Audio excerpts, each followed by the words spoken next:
마태복음 18장 5절에서 9절 말씀 제가 봉독하도록 하겠습니다. 또 누구든지 내 이름으로 이런 어린아이 하나를 영접하면 곧 나를 영접하매니 누구든지 나를 믿는 이 작은 자 중 하나를 실족하게 하면 차라리 연자 맷돌이 그 목에 달려서 깊은 바다에 빠뜨려지는 것이 나으니라. 실족하게 하는 일들이 있으므로 말미암아 세상에 화가 있도다. 실족하게 하는 일이 없을 수는 없으나 실족하게 하는 그 사람에게는 화가 있도다. 만일 내 손이나 내 발이 너를 범죄하게 하거든 찍어내버리라. 장애인이나 다리 저는 자로 영생에 들어가는 것이 두 손과 두 발을 가지고 영혼의 불에 더 던지는 것보다 나으니라. 만일 내 눈이 너를 범죄하게 하거든 빼어내버리라. 한 눈으로 영생에 들어가는 것이 두 눈을 가지고 지옥불에 던져지는 것보다 나으니라. 아멘. 네, 할렐루야. 고맙고 감사하신 하나님 아버지 감사합니다. 오늘 하나님 아버지 이렇게 부족한 이 하나님 아버지 입술로 하나님의 말씀을 전합니다. 내 생각 내 뜻대로 전하지 아니하고 오직 하나님의 뜻대로 하나님께서 전하시고자 하신 말씀만 전할 수 있도록 지혜와 총명과 명철을 허락하여 주시옵소서. 이 모든 말씀 예수님의 이름으로 기도드렸사옵나이다. 아멘. 오늘 하나님의 말씀은 실족하게 하면 이라는 제목으로 함께 은혜 나누고자 합니다. 오늘 말씀에 보면 누구든지 나를 믿는 이 작은 자 중 하나를 실족하게 하면 이라고 기재되어 있고 여기에 실족하지 말라고 했습니다. 여기서 중요한 단어는 실족이라는 말입니다. 남을 넘어뜨린다는 뜻과 혹 남을 오해하게 만든다는 뜻을 담고 있습니다. 말하자면 남을 잘못 판단하게 하여 낭패하게 만든다는 것을 말합니다. 특히 신앙적으로 남을 넘어뜨리는 것을 의미하고 저는 또 이렇게 사람을 만나게 되면 그 사람의 과거의 그 신앙 경력을 꼭 물어보게 됩니다. 그러면 많은 사람들이 이렇게 지금 신앙생활을 하다가 이렇게 하지 않고 지금 심지어 아이들까지 예전에 다니다가 지금은 방학하고 있다고 그런 말을 많이 어린아이들도 제가 유초동부 이렇게 전도사 때 아이들도 그런 말을 하더라고요. 그래서 지금 이 사람들이 물어볼 때 뭐 때문에 이렇게 지금 쉬고 있냐고 물어보면 대부분 교회에 어떤 이런 사람으로 인해서 사람 때문에 상처받았다 이런 말들을 많이 하고 또 이렇게 뭐 제가 열심히 하느라고 신앙생활을 열심히 하느라고 했는데 갈수록 뭐 사업도 뭐 망해지고 뭐 그렇다 이러한 저런 이유 때문에 신앙생활을 하다가 교회에 이제 발을 들어놨다가 지금은 다니지 않는 사람들이 의외로 많더라고요. 근데 이러한 사람들 중에는 상당한 은혜를 체험하고 재직이나 교사 혹은 성가대원으로 봉사생활을 하던 사람도 있습니다. 저희 자매 중 저희 교회에 나오던 자매 중 하나도 정말 성가대에서 이렇게 찬양도 하고 어린이 이렇게 유치동부에서 교사도 하는데 지금은 정말 자기가 감당 안 될 정도로 자기가 버거울 정도로 지금 힘들어하고 있어요. 근데 왜 나오지를 못하고 있는지 정말 안타까운 그런 지금 상황에 그걸 보면서 이 상황을 어떻게 이런 분들에게 어떻게 이렇게 그분들에게 이 상황을 하나님을 다시 찾을 수 있도록 다시 신앙이 회복할 수 있도록 할 수 있나 참 기도하면서 많이 고민을 하면서 그분들에게 다가가고 있습니다. 이런 사람들이 왜 현재는 교회 생활을 하지 않을까요? 많은 사람들이 교회 생활 중 남에게 상처를 입었기 때문에 교회를 그만두었다고 말합니다. 말의 상처를 입은 사람들, 물질로 인하여 상처를 입은 사람들, 부도덕한 행실로 말미암아 상처를 입은 사람들, 다툼과 분쟁으로 상처를 입은 사람들, 이모저모로 실족한 사람들이 많습니다. 남을 넘어뜨리는 결과는 큰 비극입니다. 오늘 말씀에 보면 이 세상은 실족해 하는 일로 말미암아 화가 있다고 했습니다. 화가 있다는 말은 단순히 이 세상에서 불행하다는 말이 아닙니다. 오늘 말씀에 보면은 영원한 불 혹은 지옥불에 던져진다는 것을 말하고 있습니다. 남에게 걸려 넘어졌든지 스스로 넘어졌든지 신앙에 실족한 결과는 지옥입니다. 그러므로 마지막 심판 때 주님 앞에 서서 남들이 나를 넘어뜨려서 신앙을 팔아먹었노라고 변명해도 소용이 없다는 얘기입니다. 실족게 만드는 사람도 화가 있지만 실족한 자 자신도 화가 있다는 것입니다. 법정에서 죄인을 처벌할 때 주범이 있고 공범이 있습니다. 주범은 대개 범죄를 앞장서서 꾸민 사람이고 공범은 이 범죄에 동참한 사람입니다. 그렇다고 주범만 죄인이고 공범이 무죄한 것은 아닙니다. 우리는 가끔 많은 범죄자들로부터 자신의 범죄가 사회 탓이라고 하는 말을 듣습니다. 부모 때문에, 사회 때문에 이런 많은 탓을 하는 걸 듣습니다. 그것은 가장 무책임한 말이라고 생각합니다. 굶는다고 모두 남의 것을 훔쳐야 됩니까? 속상하다고 남에게 분풀이를 해야 됩니까? 유혹받았다고 해서 꼭 범죄에 빠져들어야만 되나요? 남들이 잘못된 신앙을 가졌다고 해서 꼭 내가 신앙을 버릴 이유가 됩니까? 네. 모든 범죄의 1차적인 책임은 본인에게 있습니다. 로마서 1장 32절에 분명히 말합니다. 모든 죄는 사형이다. 왜냐하면 범죄의 책임이 본인에게 있기 때문이고 그 범죄의 상대는 하나님이기 때문입니다. 이 세상은 실족하는 사람과 실족시키는 사람들로 가득 차 있습니다. 그래서 주범과 공범들로 충분합니다. 국가법을 어긴, 갑자기 왜 죄인들을 말하는 것이 아니라 하나님의 법을 어긴 불신앙자들을 말하는 것입니다. 남의 신앙에서 떠나게 하는 자들이나 이유와 어떻든지 간에 신앙에서 떠난 사람들은 실족을 해나요? 화를 당한 사람들입니다. 그렇습니다. 제가 이제 끝나고 이렇게 간식으로 수박을 이렇게 드리는데 제가 우리 성도님이 수박을 자르는데 손을 이렇게 약간 만져서 그것을 어떤 한 성도님이 보시고선 왜 수박을 자르는데 손을 닿느냐. 그래서 그게 와전이 돼가지고 저한테 그런 말씀을 하시더라고요. 수박을 왜 손으로 해서 그렇게 하는데 얘기를 하는데 왜 그거 갖고 뭐라고 하느냐고. 그래서 제가 그거에는 수박이 손이 완전히 닿는 것도 아니고 그렇다고 그거 갖고 우리 성도님이 속상해 하실 것도 없고 그 수박을 손에 달려고 수박을 자른 것도 아니고 어떻게 자르다 보면 수박이 약간 손이 닿을 수도 있는데 그것조차 이해 못 하신다면 어떻게 하시냐고 그랬더니 막 혼자 말씀하시고 끊으시더니 오늘 지금 안 보이시는데 근데 원인은 제공은 제가 제공했어요. 그 수박을 준비하지 않고 차라리 그냥 각자 드실 수 있는 거 준비했다라면은 차라리 나을 뻔할 수도 있겠다는 생각이 들더라고요. 제가 기도를 하면서 이런 부분에서 본인 원인 제공은 저였어요. 그래서 지금 이렇게 본인이 이렇게 가만히 생각해 보면은 자신이 생각을 해보면은 이 사람 때문에 내가 마음이 속상했고 짜증났고 그런 부분이 깊이 파고 들어가면은 그 사람 때문에가 아니라 원인은 나한테 있었고 문제는 나한테 있었다는 거예요. 예, 그래서 우리는 그 상대방을 실족하게 했다고 탓할 것도 없고 그냥 내가 그 실족하게 한 부분에서 내가 그 실족에 넘어갔다라면 나는 내가 내 믿음이 내 마음이 그만큼 연약하구나. 내가 더 나의 그 신앙관에서 어떤 부분에서 신앙 쪽에서 나를 더 연단하고 훈련시켜야겠다는 그런 마음을 갖는다면 내 마음이 편하지 않을까 생각해 봅니다. 그래서 작은 자 한 사람을 넘어뜨리지 말라고 하셨습니다. 주님은 위대한 자를 실족시키지 말라 하지 않고 작은 자 하나를 실족시키지 말라고 하셨습니다.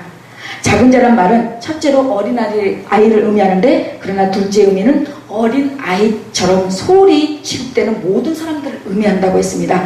누가복음 4장 18절에서 19절을 보면 주님의 오신 목적을 이렇게 말합니다. 가난한 자에게 복음을 전하게 하시려고 내게 기름을 부으시고 나를 보내사 포로된 자에게 자유를 눈먼 자에게 다시 보게 함을 전파하며 눌린 자를 자유케 하고 주의 은혜의 해를 널리 전파하게 하려 하심이라고 했습니다. 가난한 자, 포로된 자, 눈먼 자, 눌린 자, 남에게 멸시받는 사람들입니다. 비천하고 가진 것이 없고 대접받지 못한 사람들입니다. 이러한 사람들이 곧 소자 중 하나인 것입니다. 우리가 신앙적으로 상대해야 될 사람들은 세상에서 위대하고 명성 있는 사람들이 아니라 우리는 가끔 유명 인사들이 예수 믿는 것을 대단한 것처럼 여기고 자랑합니다. 간증 집회를 했다면 무슨 유명한 가수, 배우, 전직 고관들이나 그런 사람이 예수 믿는 것이 창경원의 원숭이 구경하는 것처럼 신기한 그런 일들인가요? 교회가 무슨 유명인사 끌어들이는 곳인가요? 사실 우리가 진정 관심을 가져야 될 사람은 무명하고 비천한 사람들입니다. 사마리아 성의 열 문둥이, 12해를 혈육적으로 고생한 여인, 그리고 갈릴리의 순진한 어부들, 가나마다 잡혀온 여인, 베나니의 가난한 고아를, 나사로 남매, 그리고 백부장의 아인, 나인성 가비의 아들, 갈질병 걸린 아들, 이 주님이 만난 사람들입니다. 작은 소자 중 하나가 구원받는 것, 그것이 주님의 목적입니다. 따라서 우리는 어떤 보관대작에 신앙에 관심 있는 것이 아니라 지극히 미미한 한 사람 한 사람의 신앙에 관심을 가져야 합니다. 높은 사람, 학식 많은 사람의 비율을 맞추기 위해서 설교하고 전도하는 것이 아니라 비천한 사람 하나가 실족하지 않고 신앙에 서도록 관심을 가져야 합니다. 세상적으로 큰 자, 넘어지는 데만 관심 갖지 말고 작은 자, 넘어지는 것에 관심을 갖기 바랍니다. 요즘은 정말 대형화 시대입니다. 대형화 시대의 작은 자들은 멸시와 천대를 정말 각오해야 될 것 같습니다. 서글픈 것은 교회조차도 대형화의 유행을 타고 있다는 점입니다. 성도들마다 대형화에 휩쓸려서 작은 자의 관심을 가질 겨를도 없습니다. 강물에 자갈 밀려가듯이 신앙이 무엇인지도 모르고 밀려다닙니다. 우르르 갔다. 큰 교회 정말 저도 예전에 이렇게 인원이 큰 교회를 다녀갔어요. 정말 큰 교회 가니까 어디서 왔냐, 작은 교회 가면 어디서 왔냐, 정말 한 분이 오면은 아주 그 사람의 정말 이 신앙 관심 대상이잖아요. 그래서 어디서 왔냐, 어디 뭐 다 물어보고, 그게 정말 귀찮아서 한때 저도 이렇게 큰 교회에 가면은 조용히 가서 축도할 때, 목사님 축도할 때 조용히 나올 때가 있었어요. 그렇지만 그런 것 또한 저는 제가 그런 때가 있어서 이해는 합니다만 그것이 우리의 본질이 되어서는 안 된다는 것이죠. 그래서 실족해 하는 원인을 없애버리라고 하셨습니다. 7절을 보면 7절에 실족하게 하는 일들이 있음으로 말미암아 세상에 화가 있도다. 실족하게 하는 일이 없을 수는 없으나 실족하게 하는 그 사람에게는 화가 있도다고 했습니다. 실족하게 하는 일들이 없을 수는 없습니다. 우리가 살아가면서. 그러나 그 실족하게 하는 그 사람에게는 화가 있도다고 했습니다. 우리가 말씀에 실족당한 사람보다 실족하게 하는 그 사람에 먼저 비중을 두고 있습니다. 그래서 우리는 언제나 자신이 가장 좋은 신앙을 가졌다고 자부합니다. 자신이 가장 신앙적으로 옳고, 자신이 가장 신앙이 좋고, 자신이 가장 고상하고, 자신은 결점이 적고 장점만 있다고 생각합니다. 반대로 남들은 다 잘못된 신앙을 가졌고 잘못된 행동을 하고 결점이 많다고 생각합니다. 바로 이 점이 비극의 원인입니다. 오늘 말씀에 남을 실족하게 하지 말라고 하니까 남의 얘기인 줄 알지만 바로 내 자신, 나에게 하시는 말씀입니다. 저는 오늘 이 말씀을 준비하면서 정말 저에게 하시는 말씀이지 않나 생각하고 이 말씀을 준비했습니다. 바로 지금 너희가 남을 실족시키고 있지 않느냐. 바로 지금 너희가 남을 시험에 들게 하고 남을 유혹하고 남의 신앙을 약하게 만들지 않았느냐 하는 말씀입니다. 우리가 매주 금요일날 이렇게 선교 방송을 합니다. 그래서 제가 이제 이러한 일 때문에 어떤 목사님을 사회를 시켜달라고 이제 봐달라고 부탁을 드렸어요. 전혀 이제 그 목사님은 목회를 하셔왔던 분이라서 전혀 1%도 의심을 안 했어요. 그래서 그분을 이제 사회를 시켜서 이 사회 시작하기 전에 이러한 점을 말씀해 주세요라고, 그리고 당부만 하고 그냥 정말 편하게 있었어요. 그냥 잘 하시겠거니 하고. 딱 올라가서 보는데 이 찬양을 못 하시는 거예요. 그래서 왜 못 하시냐고. 거기 그 교회하고 미가엘 반주기가 틀리다는 거예요. 번호가 틀리고 곡이 틀리다고 못하고 계신다는 거예요. 그래서 저도 잠깐 이게 일찍 오셨는데 왜 준비를 하지 않으셨냐, 왜 반주기를 그러면 틀리면 한 번 더 곡을 찾아보시지, 저도 모르게 그 오시는 청중들이 계시는데 나도 모르게 저기가 화가 났어요. 그래서 참 가만히 또 제가 생각해 보니까 이분을 먼저 제가 준비를 시키고 이렇게 했더라면 좋았을 텐데 라는 생각이 많이 들더라고요. 그래서 정말 그분에게, 정말 그 목사님에게 감사했던 거는 제가 그래서 이제 목사님 내려오시고 제가 이제 사회를 다시 봐서 이렇게 예배를 진행을 했는데, 그래도 저 같으면 속상해서 그냥 가버렸을 수도 있었을 것 같아요. 근데 끝까지 남아서 본인 순서까지 하시고, 그렇고 정말 편안한 모습으로 가시는 걸 보면서, 야, 역시 정말 모든 부분에서 그 사회 순서는 정말 조금 착오가 있었지만 인격적으로는 참 괜찮으신, 정말 좋으신 분이다. 정말 저런 부분은 본받아야 되겠다라는 생각을 많이 했었어요. 그래서 우리가 나도 모르게 나의 행동과 나의 말과 나의 어떤 그런 행동 하나하나가 남을 분명히 넘어뜨릴 수 있겠구나라는 생각을 했습니다. 누군가가 실족하려고 하는 게 아니라, 실족시키려고 하는 게 아니라, 나도 모르게 내가 깨어있지 않고, 내가 이렇게 말씀으로 성령으로 충만되어 있지 않으면 정말 다른 사람들을 마음을 아프게 하고 넘어뜨리게 할 수 있는 그러한 여지가 충분히 깔려있는 우리는 이 시대, 지금 시간에, 이 시대에 살고 있다는 것입니다. 주님은 오늘 제자들에게 매우 심각한 명령을 하십니다. 성직자가 되겠다고 모든 것을 버리고 주님을 따라 나선 제자들입니다. 남보다 위대한 자가 되고 싶어하는 제자들입니다. 수많은 사람들의 영혼을 구해내기 위해서 나선 제자들입니다. 그러나 남을 전도하고 남을 천국으로 인도하려 하기 전에 할 일이 있습니다. 먼저 작은 자 하나라도 넘어뜨리지 않는 인격을 갖춰야 합니다. 지도자가 되기 전에 먼저 남을 실족게 만드는 결정을 과감하게 잘라버리라고 말씀하십니다. 손과 발을 잘라버리고 눈을 뽑아버리라고 말씀하셨습니다. 꼭 우리의 손과 발을 잘라버리고 눈을 뽑아버리라는 그런, 정말 그런 직설적인 표현이 아니라, 그만큼 우리의 눈과 발과 손과 발과 눈을 그만큼 남에게 대할 때나 말할 때나 우리가 어딜 갈 때나 남을 실족하게 하는 일을 우리는 금해야 된다는 것입니다. 우리는 자신도 모르는 결점이 많습니다. 그래서 개성이 많다고 하죠. 요즘 아이들 보니까 개성이라는 뜻이 개 같은 성질을 줄여서 줄임말이라고 합니다. 그래서 정말 우리가 다 성질이 누구나 다 있어요. 다 성질이 다 있는데 우리의 그 말 한마디, 손짓, 발짓 하나에 남들이 실족합니다. 남이 나를 마음 아프게 한 것만 생각하지 마시고, 내가 남의 마음을 아프게 한 것은 없는지 생각해 보셨으면 좋겠습니다. 우리가 표정 하나하나, 우리가 그런 부분에서 말 한마디, 우리가 마음 내키는 대로, 기분 내키는 대로 행동한다면 우리는 피차 넘어지고 상처 주고 그렇게 가다가 말아요. 그리고 실족하고 나서 남을 탓하는 사람이나 남을 실족하게 한 사람이나 각자 자신을 먼저 뜯어 고쳐야 된다는 것입니다. 손이 범죄케 하거든 손을 자르고, 발이 범죄케 하거든 발을 잘라버려야 한다고 합니다. 눈이 범죄케 하거든 눈을 뽑아버려야 한다고 합니다. 이 땅에는 온몸이 멀쩡하기 때문에 지옥에 가는 사람들이 많습니다. 육체가 건강해서 육체의 힘만 믿고 살다가 지옥에 간다면 차라리 병들어서 천국에 가는 것이 낫습니다.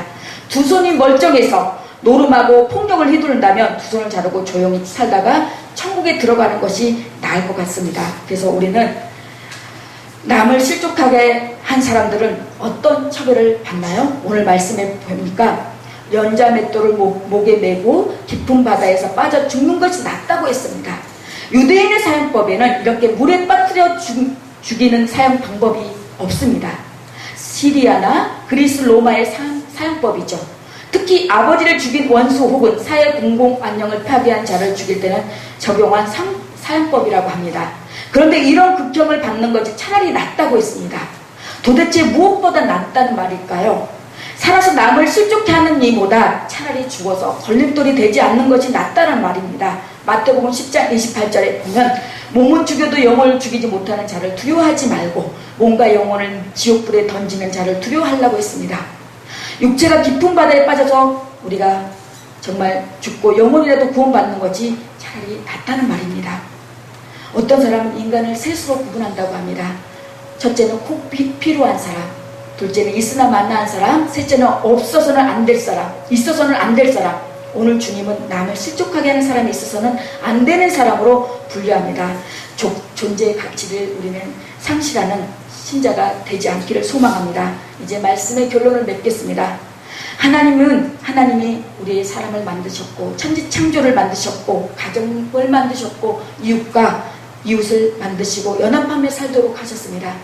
정말 저희가 매주 금요일에 선교 방송을 하지만 정말 이 첫째로 하나님께서 함께하지 않으면 이 매주마다 이 무더운 곳에서 원근각지에서 오시는데 정말 이건 할 수 없는 일이다.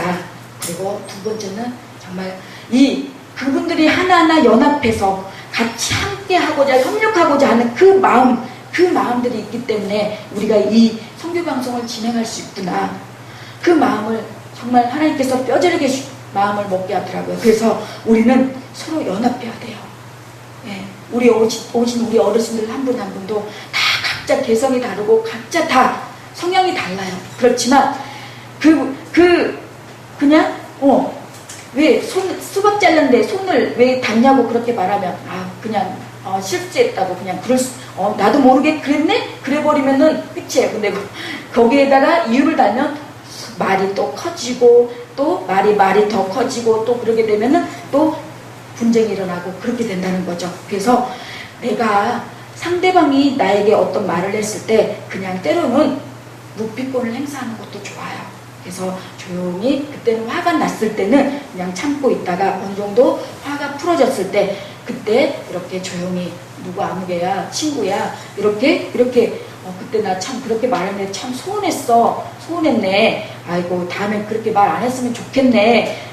그렇게 말할 수 있잖아요. 네. 그래서 우리 다 여기 오신 분들 다 서로 다 같이 다 하나님을 믿고 하나님 나라를 갈망하며 소망하며 그렇게 오신 분들이잖아요. 그래서 또 왔는데 또 한 사람 이렇게 해서 안 보이면은 그래도 좀 마음이 그렇잖아요. 그래도 다 같이 앉은 자리에 그 자리에 다 같이 앉아서 하나님 앞에 예배하고 찬양하면 하나님께서 더 기뻐하지 않을까요? 그렇죠? 예.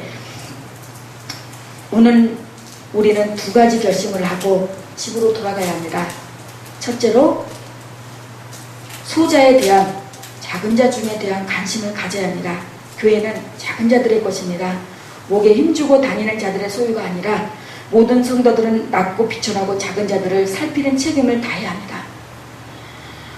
오늘 이 교회에 어떤 지위 높은 사람이 와서 앉아 있는지를 살피지 말고 어떤 가난하고 소외당한 사람이 와서 앉아 있는지 살피는 우리가 되어야 하겠습니다. 둘째로 이런 작은 자를 실족시키지 말아야 합니다. 서로가 우리는 실족시키지 말아야 합니다. 높은 자의 눈치 보다가 낮은 자를 놓치지 말고 가진 자를 살피다가 못 가진 자를 잃어버리는 것은 하나님의 뜻이 아닙니다. 실족해 하는 일은 무의식 중에도 일어납니다. 우리의 못된 인간성 때문에 부주 중에 남들이 실족합니다. 우리는 피차 자신을 살펴서 서로가 남을 넘어뜨리지 않도록 주의해야 합니다. 상한 갈대를 꺾지 아니하시고 꺼져가는 심지를 끄지 아니하는 주님의 심정을 살피시길 바랍니다. 우리는 마태복음 26장 41절 보면 시험에 들지 않게 우리는 깨어 기도하라고 했습니다. 또 스스로 본인이 나는 연약하다고 생각된다면 단호하게 우리는 단호한 행동으로 유혹을 위해 극복하기 위해 필요하며 그런 행동은 기도를 통해서 가능합니다. 우리가 많은 유혹이 올 것이 오잖아요. 우리 어르신들도 여기 오는데 더운데 뭘 거기 가 다른 데 가면 뭐도 주고 그런데 거기 가자 그러고 많은 유혹이 있을 거예요. 근데 그 유혹을 뿌리치고 여기 오셨습니다. 그거는 우리 어르신들에게 단호한 그런 행동과 또 우리 마음속에 우리 그 심령 속에 우리 또 아름다운 교회에 대한 그러한 또 여기 와서 예배를 드렸는데 또 그래도 또 어디 또 갈 수 있을까 그러한 마음 또 그러한 자세로 오기 때문에 올 수 있지 않았나 생각돼 봅니다. 그래서 우리는 늘 마태복음 16장 13절에 보면 우리를 시험에 들지 않게 우리 주기도문에 있잖아요. 우리를 시험에 들게 마시고 우리 해달라고 우리는 늘 기도해야 됩니다. 그래서 우리가 언제 어디서든 우리가 분초마다 우리를 항상 지켜주시기를 그 주님을 바라보면서 그 주님께 의탁하면서 나아가는 저와 여러분이 되시기를 예수 그리스도 이름으로 간절히 축원합니다. 아멘.